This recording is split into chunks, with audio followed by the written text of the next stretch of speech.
C'est une terre qui se mérite. Pour l'atteindre, il faut rouler plusieurs heures à l'ouest d'Athènes.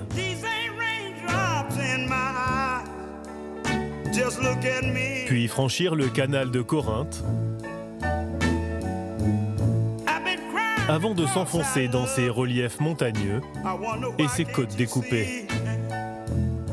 Le Péloponnèse, une péninsule sublime, moins touristique et plus sauvage que le reste de la Grèce. Le terrain de jeu idéal pour un road trip à moto.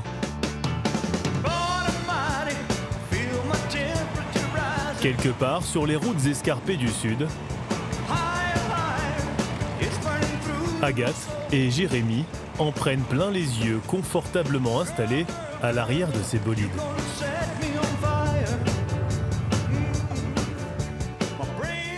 C'est super beau. On voit les couleurs turquoise de la mer en bas en plus, t'as vu? Là, il y a une petite plage. Agathe gère une agence de voyage sur mesure. Elle accompagne son client, Jérémy, pour ce circuit à moto. C'est magnifique.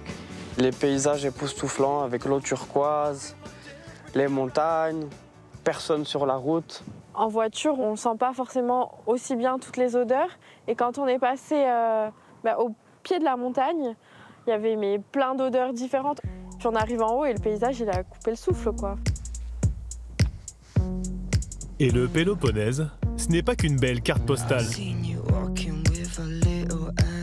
C'est surtout le berceau de la Grèce antique.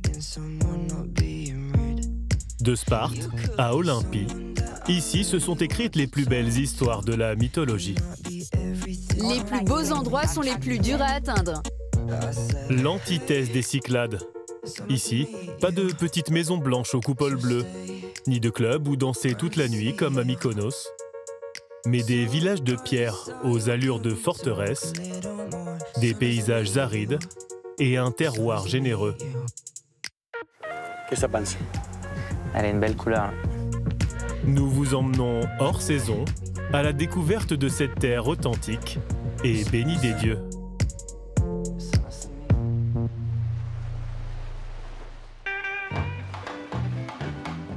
À l'extrême sud, la région du Magne est la plus reculée du Péloponnèse.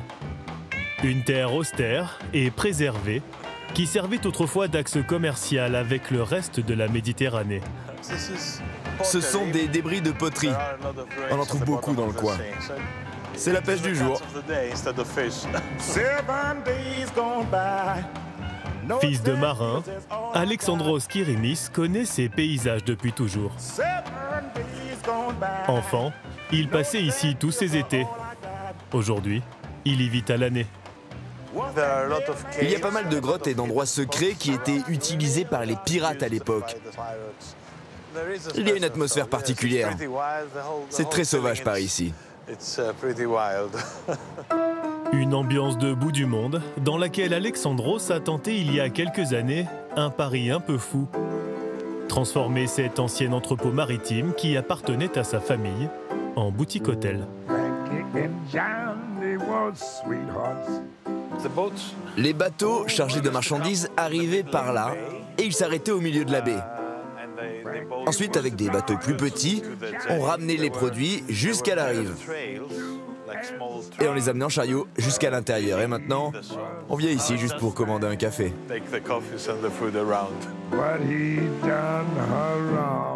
À l'époque, le bâtiment est quasiment laissé à l'abandon. Il faudra à Alexandros 3 ans de travaux pour faire de ce lieu l'un des plus beaux établissements de la région.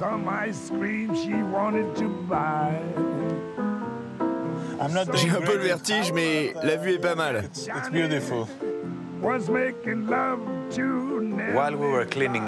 Quand on a commencé à tout nettoyer, on a vu apparaître cette inscription.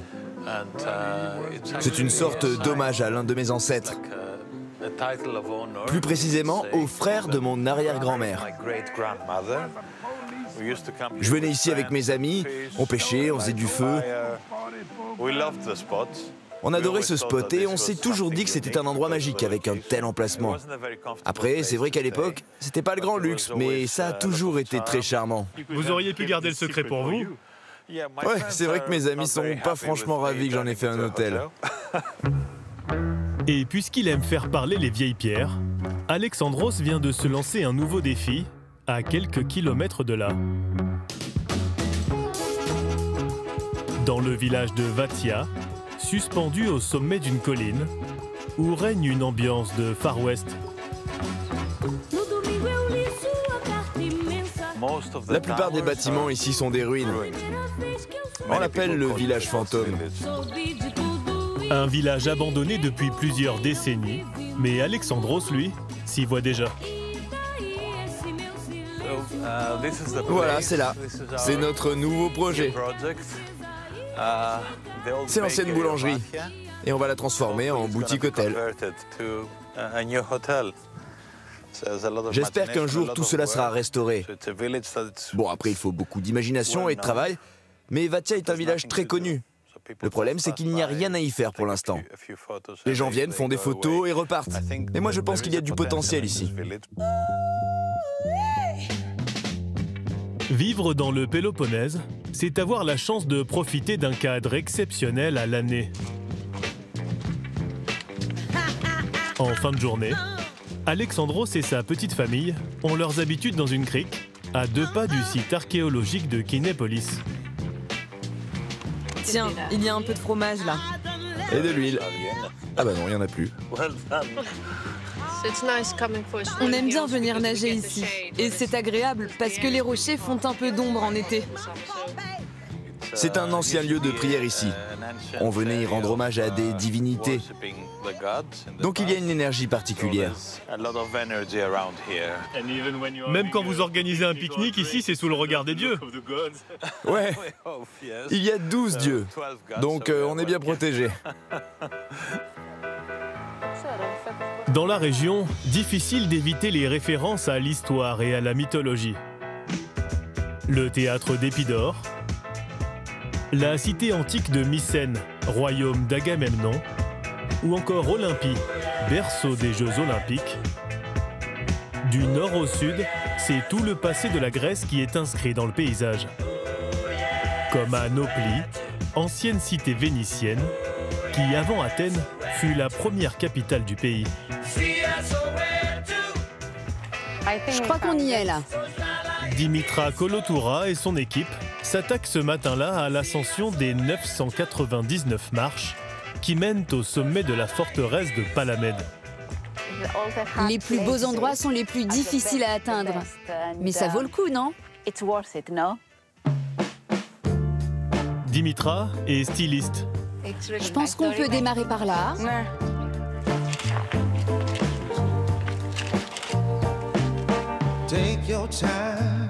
Et si ces collections affolent aujourd'hui les podiums de Paris à Londres, Voilà, pose comme une statue.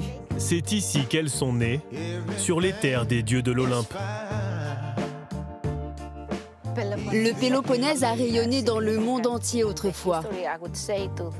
De nombreux héros de la mythologie sont nés ici. Et avec mes vêtements, j'essaye de raconter un peu de cette histoire. Je ne pense pas qu'on aura assez de vie pour couvrir tous les thèmes et tous les endroits que peut offrir cette terre du Péloponnèse. Un hommage à l'histoire du Péloponnèse et à son savoir-faire artisanal.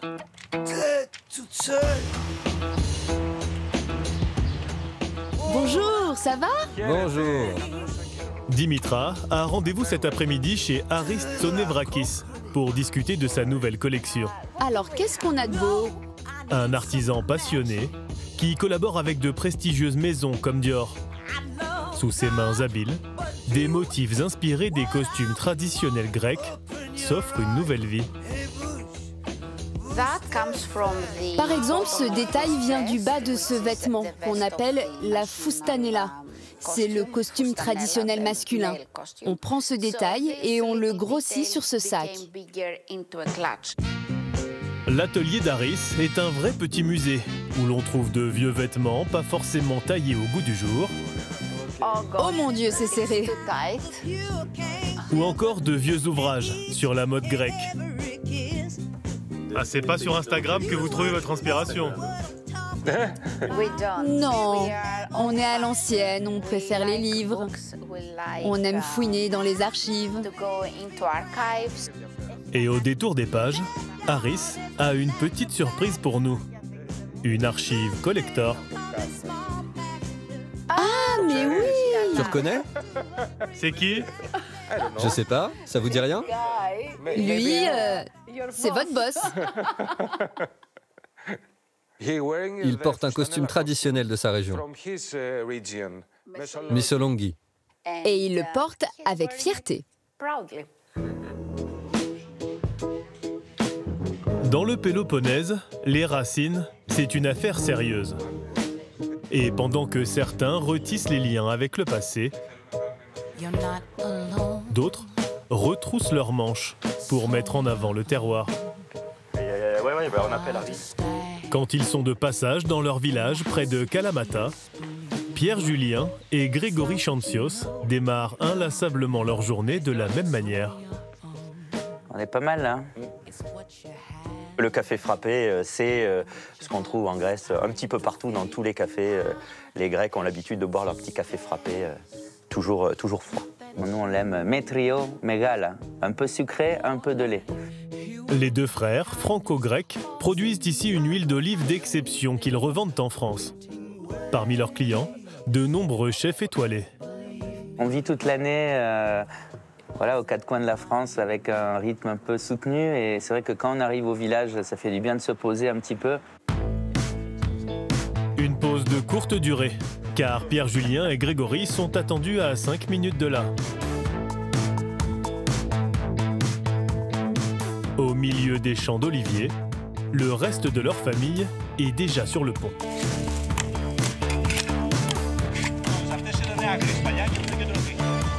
Ces dernières années, l'olive de Kalamata s'est imposée comme la star incontestable des olives de Méditerranée. Elle est même l'une des plus renommées de la planète. Ça bosse dur, hein? Dans les champs de la famille Chantios, on travaille à l'ancienne la même variété depuis toujours, la Koronaiki, dont la récolte aura lieu en octobre. On est en train de tailler l'arbre pour qu'il puisse donner des bons fruits lors de la prochaine saison. C'est un moment qui est hyper important. L'idée, c'est qu'on va laisser respirer l'arbre pour que le vent puisse passer à travers les feuillages. On va être bon sur celui-là, hein? C'est toujours plus sympa en famille. Après un passage dans la finance, les deux frères cherchent un sens à donner à leur vie professionnelle. Ils décident alors de reprendre l'oliveraie familiale, devenant ainsi la 8e génération à travailler cette terre. On avait envie de faire découvrir en France ce qui se fait de mieux sur le terroir grec. On a la chance de venir de ce magnifique terroir dans le Péloponnèse où tout pousse, où il n'y a pas d'agriculture intensive, tout est fait de façon totalement naturelle, comme on faisait des siècles en arrière. Papa, il a quel âge à peu près cet arbre-là? Celui-là, il doit avoir 300-400 ans. Parmi les travailleurs ce jour-là, leur père, Vassilis. Il est né ici, au milieu de ces champs. Et alors, il bosse bien? Il travaille bien, oui, sans qu'ils ont envie, il travaille bien. si, il travaille très bien, oui. Il suit la tradition, il me demande des conseils des fois non. Au départ, je n'étais pas tout à fait d'accord, vu les études qu'ils avaient faites. Ça me faisait plaisir, mais je craignais que ça n'allait pas marcher, quoi. Et finalement, bon, c'est une énorme fierté maintenant de savoir qu'ils ont bien réussi. Et à force de travailler la terre comme à l'époque, ce sont aussi toutes les traditions d'antan qui refont surface.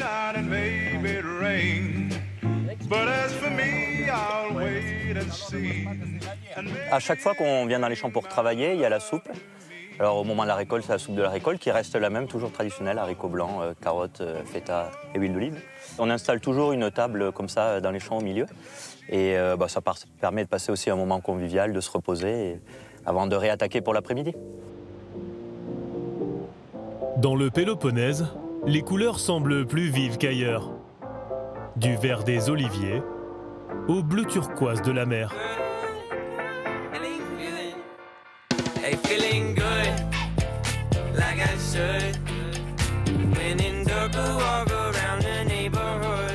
Au sud, le village côtier de Limeni est considéré comme l'un des plus beaux de la péninsule. Bonjour. Bonjour. Bonjour. C'est là que nous retrouvons Agathe et son client Jérémy, en compagnie cette fois de leur guide Elias. On va aller par là-bas. Vous avez déjà fait du kayak? Oui.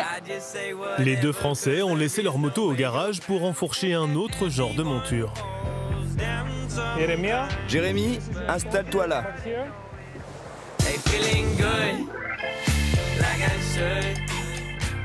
Vous avez vu la couleur de l'eau? Magnifique.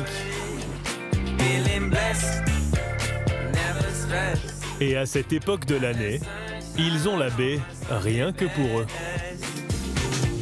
J'étais allé qu'une fois en Grèce, à Mykonos, et c'est pas du tout la même chose. Là, c'est plus nature, plus de calme. Le paysage qui est magnifique aussi, même l'architecture. Je pense qu'il faut venir avant que beaucoup de gens découvrent. Et c'est vrai que le fait de venir hors saison, ben, c'est très calme. Il n'y a personne dans l'eau. On a croisé une nageuse, on a vu un pêcheur tout à l'heure, mais c'est tout. À Limeni, on ne s'éloigne jamais longtemps du bleu de la mer. Même quand il s'agit de manger un morceau, ça se passe les pieds dans l'eau. Vous aimez les fruits de mer? L'occasion pour Agathe et Jérémy de profiter d'un autre des gros atouts de la Grèce, sa cuisine. C'est quoi ça déjà? Du tzatziki bien sûr. Du yaourt, des concombres et beaucoup d'ail. Tu aimes? C'est chargé en ail, hein? C'est très bon. Si la qualité de la gastronomie grecque n'est plus à démontrer depuis longtemps, dans la région, certains s'amusent à réinventer cet héritage. À l'est du Péloponnèse, la presqu'île de Monemvasia est un endroit à part. Un rocher fortifié qui se détache du continent comme une vigie sur la mer. Bonjour, bonjour. C'est à ses pieds que travaille Vassilis Mantzoros. Alors, la pêche a été bonne? Magnifique. Il est chef cuisinier et ce matin, il est pile à l'heure pour le retour du capitaine Fotis. On a un sinagrida et un scatari. On va les passer au grill et puis on va ajouter des petits légumes et accompagner ça avec une belle sauce à la betterave. Difficile de faire plus frais. Plus frais, ça veut dire qu'il retourne à l'eau. Le restaurant de Vassilis se trouve au cœur de la vieille ville de Monemvasia. Ici, on doit marcher un peu tous les jours. Ça maintient en forme. Donc quand j'arrive au resto, je suis d'attaque. Une citadelle médiévale avec de faux airs de Mont-Saint-Michel de la Méditerranée. Bonjour Panos. Salut, j'ai du pain frais, t'en veux? Ah oui, passe-moi un, tiens. Merci. Que Vassilis ne connaissait pas il y a encore quelques mois. Après avoir travaillé dans les cuisines de grands restaurants à Athènes, il vient de poser ses valises ici. Quand je suis venu la première fois, je suis tombé sous le charme du lieu et j'ai choisi de m'installer ici. Parce que c'est un lieu magique et je pense que quiconque met un pied ici a envie d'y rester.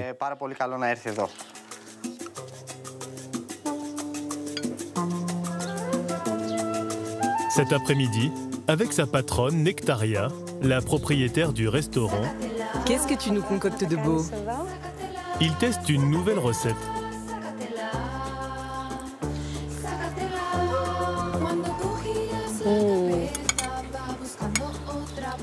C'est très bon. Pour moi, la cuisine traditionnelle grecque est l'une des meilleures au monde, c'est certain. Après, ce que j'essaie de faire ici, de manière très simple, c'est de la penser différemment. Et puis de la travailler, en la combinant avec d'autres saveurs venues d'ailleurs pour proposer quelque chose de nouveau dans mon assiette. Aujourd'hui, c'est plutôt calme au restaurant. Alors Nectaria et sa fille Aphrodite ont décidé de faire découvrir leur région à Vassilis, en l'emmenant découvrir une autre pépite. À peine 15 minutes de traversée en ferry pour rejoindre l'île d'Elafonissos, encore déserte en cette saison.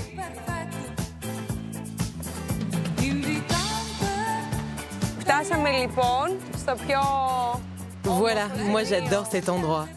Avec cette dune qui relie les deux plages. La petite d'un côté et la grande de l'autre. La plage de Simos rivalise sans complexe avec ses cousines des Caraïbes. C'est magnifique. Ça faisait longtemps en plus que je voulais venir ici. Je pense que je reviendrai cet été pour me baigner, ouais, c'est sûr. C'est vraiment très beau. C'est encore mieux que sur les photos. En fait, ça me donne envie de cuisiner ici. Mais peu de chance que Vassilis ait le temps de profiter de la plage cet été. Dans un mois, la saison estivale sera lancée et plusieurs milliers de touristes viendront ici découvrir cet autre visage de la Grèce.